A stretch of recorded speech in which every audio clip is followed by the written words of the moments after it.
કરજણમાં pre monsoon કામગીરી fail સાબિત થઈ।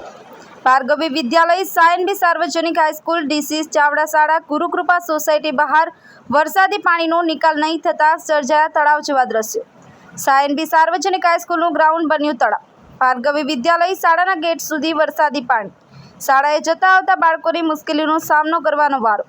ડીસી ચાવડા શાળામાંથી બહાર નીકળવાના માર્ગ ઢાંકણ વગરની ખુલ્લી ગટરની કુંડી જોવે છે અકસ્માતની રાહ।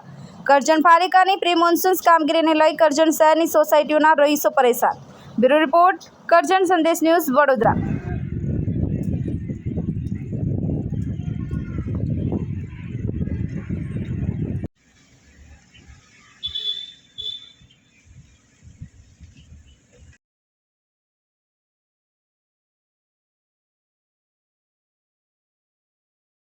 નમસ્કાર, હું રાકેશભાઈ, પ્રિન્સિપાલ ભાર્ગવી વિદ્યાલય।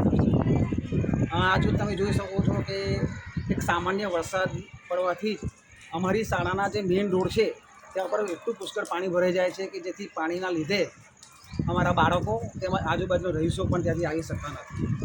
ઉપરાંત આ પાણીમાં ઘણીવાર કચરો પણ આવે છે, જેનાથી એ કચરાથી પાણી ગંદુ થાય છે અને ગંદા પાણીના લીધે રોગચાળો પણ ફેલાઈ જાય એવી સંભાવના રહે છે। તો હું નગરપાલિકાના ચીફ ઓફિસર સાહેબને તથા અમારા કોર્પોરેટરને વિનંતી કરું છું કે અમારી આ પાણી ભરાવાની સમસ્યાને કાયમી ધોરણે એનું નિરાકરણ કરે અને ભવિષ્યમાં કોઈ રોગચાળો ન ફાટે તેની તાકેદારી રાખે।